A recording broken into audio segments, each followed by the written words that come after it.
ನಮಸ್ಕಾರ ವೀಕ್ಷಕರೇ, ಹುಬ್ಬಳ್ಳಿ ಧ್ವನಿಗೆ ಸ್ವಾಗತ. ನಾನು ನಿಮ್ಮ ಲೋಹಿತ ಬಸವ.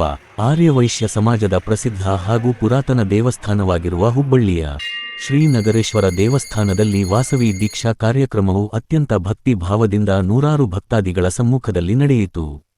ಹೌದು, ಕಳೆದ 21 ವರ್ಷದಿಂದ ಪ್ರತಿ ವರ್ಷವೂ ಇಲ್ಲಿ ವಾಸವಿ ದೀಕ್ಷಾ ಕಾರ್ಯಕ್ರಮ ನಡೆಯುತ್ತೆ. ದೇವಿಯ ಆತ್ಮಾರ್ಪಣೆ ದಿವಸದ ಅಂಗವಾಗಿ ದೇಶದ ವಿವಿಧ ರಾಜ್ಯಗಳಲ್ಲಿ ಸೇರಿದಂತೆ ಕರ್ನಾಟಕದ ಹಲವು ಜಿಲ್ಲೆಗಳಲ್ಲಿ, ಅದರಲ್ಲೂ ಹುಬ್ಬಳ್ಳಿಯಲ್ಲೂ ಕೂಡ ಭವ್ಯ ದೀಕ್ಷಾ ಕಾರ್ಯಕ್ರಮವು ಜರುಗಿತು. ಕಳೆದ ವರ್ಷಕ್ಕಿಂತ ಈ ವರ್ಷ ಇನ್ನೂ ಹೆಚ್ಚು ಉತ್ಸಾಹದಿಂದ ವಾಸವಿ ದೀಕ್ಷಾ ಕಾರ್ಯಕ್ರಮವು ನಗರದ ನಗರೇಶ್ವರ ದೇವಸ್ಥಾನದಲ್ಲಿ ಜರುಗಿತು. ಈ ಬಾರಿ ದೀಕ್ಷಾ ಕಾರ್ಯಕ್ರಮದ ಉಸ್ತುವಾರಿಯು ಯುವಜನ ಸಂಘದ ನೇತೃತ್ವದಲ್ಲಿ ಅತ್ಯಂತ ಯಶಸ್ವಿಯಾಗಿ ಜರುಗಿತು. ಪ್ರತಿದಿನ ದೇವಿಯ ಪೂಜೆ ಪುನಸ್ಕಾರ, ಭಜನೆ, ಜಪ ಸೇರಿದಂತೆ ಪಲ್ಲಕ್ಕಿ ಮೆರವಣಿಗೆ ಉತ್ಸವ ಕೂಡ ಜರುಗಿತು. ರಾಜ್ಯದಲ್ಲಿಯೇ ಅತಿ ಹೆಚ್ಚು 113 ಮಾಲಾಧಾರಿಗಳನ್ನು ಹೊಂದಿರುವ ಹುಬ್ಬಳ್ಳಿಯು ಪ್ರಶಸ್ತಿ ಪುರಸ್ಕಾರಕ್ಕೆ ಭಾಜನವಾಯಿತು. ಈ ದೀಕ್ಷಾ ಕಾರ್ಯಕ್ರಮದ ಅಂಗವಾಗಿ ನಿತ್ಯ ಅನ್ನದಾಸೋಹ ಹಾಗೂ ಪ್ರಸಾದ ಕಾರ್ಯಕ್ರಮವು ಜರುಗಿತು.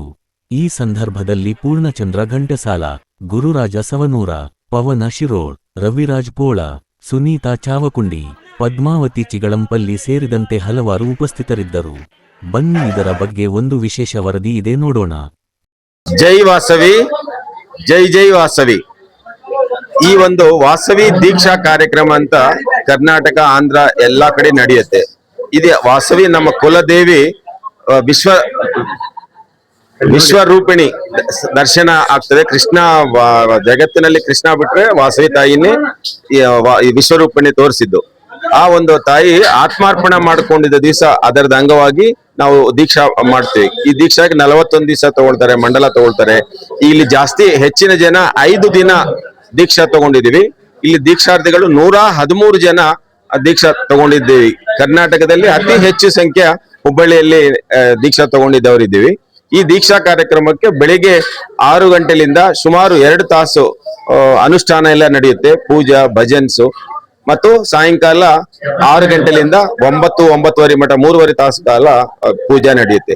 ಈ ದೀಕ್ಷಾ ಟೈಮ್ ನಲ್ಲಿ ನಾವು ದೀಕ್ಷಾ ಈ ತರಹ ಒಂದು ಕೇಸರಿ ವಸ್ತ್ರದಲ್ಲೇ ಇರಬೇಕು, ಚಪ್ಪಲಿ ಹಾಕೊಳಂಗಿಲ್ಲ. ಕೆಲವೊಂದು ನಿಯಮಗಳಿದೆ, ಮಂಚದ ಮೇಲೆ ಮಲಗಂಗಿಲ್ಲ.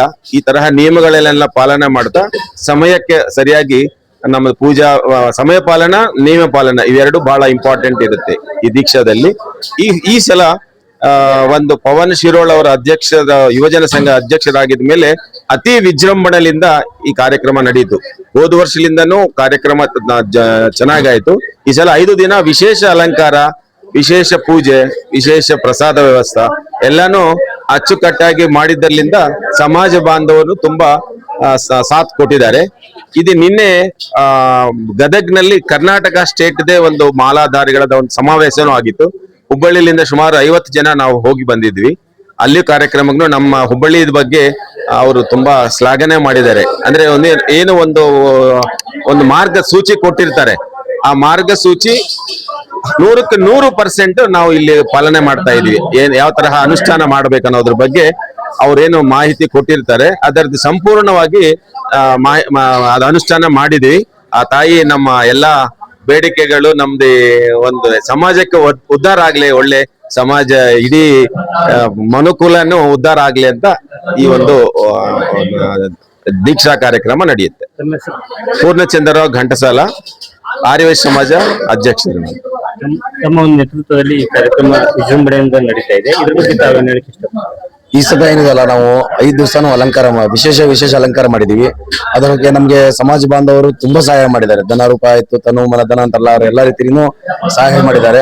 ಆಮೇಲೆ ನಮ್ಮ ಸಮಾಜ ಮಹಿಳೆಯರು ದಿವಸ ಬಂದು ನಮ್ ಕೈಗೂಡಿ ಇದು ಅಲಂಕಾರ ಮಾಡಕ್ಕೆ ಸಹಾಯ ಮಾಡಿದ್ದಾರೆ. ಆಮೇಲೆ ನಮ್ಮ ಅರ್ಚಕರು ಇದಾರಲ್ಲ ದೇವಸ್ಥಾನದ್ದು, ಸುಬ್ರಹ್ಮಣ್ಯ ಭಟ್ ಅಂತೇಳಿ, ಅವ್ರು ನಮ್ಗೆ ಡೈಲಿ ತುಂಬಾ ಚೆನ್ನಾಗಿ ಅಲಂಕಾರ ನಮ್ಗೆ ಏನೇನ್ ಬೇಕೆಲ್ಲ ಮಾಡಿಕೊಟ್ಟಿದ್ರು. ನಾವು ಒಂದನೇ ದಿವಸ ಇತ್ತಲ್ಲ ನವದುರ್ಗಿ ಅಲಂಕಾರ ಮಾಡಿದ್ವಿ. 2ನೇ ದಿವಸ ಅಪೂಪ ಅಲಂಕಾರ, ಅಂದ್ರೆ ಇವು ಚಕ್ಲಿ, ನಿಪ್ಪಟ್ಟು, ವಾಟಪ್ಪು, ಅದಕ್ಕೆ ಅಪೂಪ ಅಲಂಕಾರ ಅಂತಾರೆ, ಅದು ಮಾಡಿದ್ವಿ. 3ನೇ ದಿವಸ ಎಲೆ ಅಲಂಕಾರ ಇತ್ತು. ತಿರ್ಗಾ 4ನೇ ದಿವಸ ಬಳೆ ಅಲಂಕಾರ. ಬಳೆ ಅಲಂಕಾರಕ್ಕೆ ಒಂದು 100ರಿಂದ 120 ಗುಚ್ಚ ಬಳೆ ಯೂಸ್ ಮಾಡಿದ್ವಿ ನಾವು. ಆ ಬಳೆನೆಲ್ಲ ಮತ್ತೆ ಸಮುದಾಯರಿಗೆಲ್ಲ ಕೊಟ್ಟಿದ್ದೀವಿ. ಆಮೇಲೆ ನಿನ್ನೆ 5ನೇ ದಿವಸ ಏನಿತ್ತಲ್ಲ ಮಹಾಲಕ್ಷ್ಮಿ ಅಲಂಕಾರ ಮಾಡಿದ್ವಿ. ಇವತ್ತು ನಮ್ದು ರೂಪಿಣಿ ವಾಸವಿ ಇರೋದ್ರಿಂದ ಇವತ್ತು ಪೂರ ಹೂವಿನ ಅಲಂಕಾರ ಇರುತ್ತೆ ದೇವಿಗೆ. ಇದು ಸುಮಾರು 21ನೇ ವರ್ಷದ ಇದು ದೀಕ್ಷಾ ಕಾರ್ಯಕ್ರಮ ನಮ್ದಿದು. ಇವತ್ತು ಮುಕ್ತಾಯ ಸರ್ ಕಾರ್ಯಕ್ರಮ. ಇವತ್ತು ಆತ್ಮಾರ್ಪಣೆ ಇರುತ್ತೆ. ಇವತ್ತು ಬೆಳಗ್ಗೆ 6 ಗಂಟೆಗೆ ಎಲ್ಲರೂ 113 ಜನ ಮಾಲಾಧಾರಿಗಳಿದ್ದಾರೆ. ಅಷ್ಟರು ಇರುಮುಡಿ ತಗೊಂಡು ಒಂದು ನಗರ ಸಂಕೀರ್ತನ ಮಾಡಿಬಿಟ್ಟು ಈಗ ಇಲ್ಲಿ ಬಂದು ಎಲ್ಲಾ ಇರುಮುಡಿ ತೆಗಿತಾ ಇದ್ದಾರೆ. ಈಗ ಅದು ಇರುಮುಡಿ ತೆಗೆದು ಹಾಲು, ತುಪ್ಪ, ಜೇನುತುಪ್ಪ ಎಲ್ಲ ದೇವಿಗೆ ಅಭಿಷೇಕ ಆಗುತ್ತೆ. ಪಂಚಾಮೃತ ಮಾಡ್ತೀವಿ, ಅದು ಸಮಾಜ ಮಂದಿಗೆಲ್ಲ ಕೊಟ್ಬಿಟ್ಟು ಆಮೇಲೆ ಮೇಲೆ ಹೋಮ ಇರುತ್ತೆ. ಹೋಮ ಆದ್ಮೇಲೆ ಪೂರ್ಣಾವತಿ, ಆಮೇಲೆ ಸಮಾಜ ಬಾಂಧವರಿಗೆ, ದೀಕ್ಷಾರ್ಥಿಗಳಿಗೆ ಎಲ್ಲರಿಗೂ ಪ್ರಸಾದ ವ್ಯವಸ್ಥೆ ಇರುತ್ತೆ. ನನ್ನ ಹೆಸರು ಪವನ್ ಕುಮಾರ್ ಶಿರೋಳ ಅಂತ ಹೇಳಿ, ನಾನು ಯುವಜನ ಸಂಘದ ಅಧ್ಯಕ್ಷ. ನಮ್ಮಲ್ಲಿ ವಾಸವಿ ದೀಕ್ಷಾ 21 ವರ್ಷ ಸತತವಾಗಿ ನಡೀತಾ ಇದೆ. ಈಗ ಕೆಲವು ಒಂದ್ 5-6 ವರ್ಷದಿಂದ ಬಹಳ ವಿಜೃಂಭಣೆಯಿಂದ ನಡೀತಾ ಇದೆ. ನಾವು ತಗೊಳಕತ್ತ 19 ವರ್ಷ ಆಯ್ತು. ನಮಗೆ ಈ ದೀಕ್ಷಾ ದೇವಿ ಕೃಪೆ ಹೆಂಗೆ ಅಂತಂದ್ರೆ ನನಗೆ ನನ್ನ ಜೀವನದಾಗ ನನಗೆ ಬಹಳ ತ್ರಾಸ ಇತ್ತು. ಫಸ್ಟ್ ಟೈಮ್ಗೆ ನಾ ಈ ದೀಕ್ಷಾ ಕಾರ್ಯಕ್ರಮ ಮಾಡ್ಕೊಳಕತ್ತಾಗಿಂದ ನನ್ಗೆಲ್ಲಾ ಅನುಕೂಲ ಆಗೈತಿ. ಇಲ್ಲಿ ಬಂದು ಎಷ್ಟು ಜನ ಏನ್ ಸಂಕಲ್ಪ ಮಾಡ್ಕೊಂಡು ಏನ್ ದೀಕ್ಷಾ ತಗೊಳಕತ್ತಾರ ಎಲ್ಲರಿಗೂ ಒಂದು ಒಳ್ಳೆ ಅಭಿಪ್ರಾಯ ಆಗೈತಿ. ಎಲ್ಲರಿಗೂ ಒಳ್ಳೇದಾಗೈತಿ. ದೇವಿ ಇನ್ನ ಹೆಚ್ಚೆಚ್ಚಿ ನಮಗ್ ನಡೆಸಿಕೊಡ್ಲತ್ತ ನಾ ಕೇಳ್ಕೊಳಕತ್ತೀನಿ. ನಮ್ಮ ಈ ಸರಿ ಯೋಜನಾ ಸಂಘದ ಹುಡುಗರ್ನು ಎಲ್ಲಾ ಚೆನ್ನಾಗಿ ಮಾಡ್ಕೊಳತಾರ. ಅಧ್ಯಕ್ಷರು ಬಂದ್ರೆ ಎಲ್ಲಾ ಗುಡಿ ಒಳಗೆ ಎಲ್ಲಾ ಇಂಪ್ರೂವ್ಮೆಂಟ್ ಆಗೈತಿ. ಅಮ್ಮನ ಕೃಪೆ ನಮ್ಗೆ ಸದಾ ಹಿಂಗೆ ಇರ್ಲಿ ಅಂತ ನಾನ್ ಬಾಳ ಅಂದ್ರೆ ಬಾಳ ಖುಷಿಯಿಂದ ಕೇಳ್ಕೊಳಕತ್ತೇನಿ. ನಾವು ಅತಿ ಹೆಚ್ಚು ದೀಕ್ಷಾಧಾರಿಗಳಂತ ಕೇಳ್ಪಟ್ಟು ಮೇಡಮ್, ಇದ್ರ ಬಗ್ಗೆ ಏನ್ ಹೇಳಿ? ಅದೇ ನಾನು 19 ವರ್ಷ ಆತ ತಗೊಳಕತ್ತು. ನಾನ್ ಫಸ್ಟ್ ವರ್ಷ ನಾನ್ ತಗೊಂಡಾಗ ನಾನು ಒಂದ್ 500 ರೂಪಾಯಿ ಮನಿ ಒಳಗ ಬಾಡಿಗೆ ಇದ್ದೆ. ನಾನು ಅಮ್ಮನ್ ದೀಕ್ಷಾ ತಗೊಳಕತ್ತಾಗಿಂದ ನನ್ನ ಎಷ್ಟೋ ಇಂಪ್ರೂವ್ಮೆಂಟ್ ಆಗ್ಯಾನ ಅಂತ ಅಕ್ಕಿಗೆ ಗೊತ್ತು, ನನಗೆ ಗೊತ್ತು, ಅಷ್ಟು ಇಂಪ್ರೂವ್ಮೆಂಟ್ ಆಗೇನಿ. ಅದರಿಂದ ನನಗೆ ಬಹಳ ಖುಷಿ ಐತಿ. ನನ್ನ ಹೆಸರು ಪದ್ಮಾವತಿ ಚಿಗಳಂಪಲ್ಯ ಅಂತ. ಇದು ಸುಮಾರು 26 ವರ್ಷದಿಂದ ಇಲ್ಲಿ ನಡೆಸ್ಕೊಂಡು ಬರ್ತಾ ಇದೆ ದೀಕ್ಷಾ ಕಾರ್ಯಕ್ರಮ. ಇದು ಮೂಲದೇವಿ ಬಂದು ಪೆನಗೊಂಡದಲ್ಲಿರೋದು ವಾಸವಿ. ಅದೇ ಅಲ್ಲಿ ಎಷ್ಟು ಒಂದು ನಮಗೆ ಪುಣ್ಯ ಸಿಗುತ್ತೆ ಇಲ್ಲಿ ಈ ಸನ್ನಿಧಿಯಲ್ಲಿ. ಅಂದ್ರೆ ಇಲ್ಲಿ ನಗರೇಶ್ವರನ ಸಿದ್ಧಾರೂಢರು ಸ್ಥಾಪನೆ ಮಾಡಿರೋದು, ಅದ್ರ ಜೊತೆಗೆ ಇಲ್ಲಿ ವಾಸವಿನ ಸ್ಥಾಪನೆ ಮಾಡಿರೋದ್ರಿಂದ ಅಲ್ಲಿ ಅಷ್ಟೇ ಮಹತ್ವ ಇಲ್ಲಿನೂ ಕೊಡ್ತಾ ಇದೀವಿ. ಇಲ್ಲಿ ಪ್ರತಿಯೊಬ್ರು ದೀಕ್ಷೆ ತಗೊಂಡವರು ಹೆಚ್ಚಿನ ರೀತಿಯಿಂದ ಅವ್ರಿಗೆ ಆರೋಗ್ಯದೇ ಇರ್ಬೋದು, ಐಶ್ವರ್ಯನೇ, ಒಂದು ವಿದ್ಯಾಭ್ಯಾಸ ಎಲ್ಲದರಲ್ಲೂ ಉನ್ನತಿಯನ್ನು ಹೊಂದಿದ್ದಾರೆ. ನನಗೂ ಕೂಡ ಹೆಲ್ತ್ ಪ್ರಾಬ್ಲಮ್ ಇತ್ತು. ಸೊ ನನಗೂ ಚೆನ್ನಾಗಿ ಇಂಪ್ರೂವ್ ಆಗಿದೆ. ಆ ದೇವಿ ಎಲ್ಲರಿಗೂ ಚೆನ್ನಾಗಿ ಕಾಪಾಡ್ತಾ ಇದ್ದಾಳೆ. ಹಾಗೆ ಇದೊಂದು ಮೂಲ ಮಂತ್ರ ಇದೆ, ಓಂ ರೀಂ ಐಂ ಕ್ರೀಂ ಸೌಂ ಶ್ರೀ ವಾಸವಿ ಕನಿಕಾ ಪರಮೇಶ್ವರಿಯೇ ನಮಃ ಅಂತ. ಪ್ರತಿಯೊಬ್ಬರು ಆ ಮೂಲ ಮಂತ್ರ ಜಪಿಸೋದ್ರಿಂದ ಆರೋಗ್ಯ ಕೂಡ ಸುಧಾರಿಸುತ್ತೆ ಅಂತ ಹೇಳ್ತಾರೆ. ನಾವು ಈಗ ಅಂದ್ರೆ ಒಂದು 8 ವರ್ಷ ಅಂತ ಆಯ್ತು. ನಂದು ಮತ್ತೆ ಗ್ಯಾಪ್ ಇರುತ್ತಲ್ಲ ನಮ್ದು, ಹಂಗಾಗಿ ಇದಾಯ್ತು. ಈ ಕಂಟಿನ್ಯೂ 6 ವರ್ಷದಿಂದ ಮತ್ತೆ ತಗೋತಾ ಇದ್ದೀನಿ. ಗಾಯತ್ರಿ ಸಮಳು.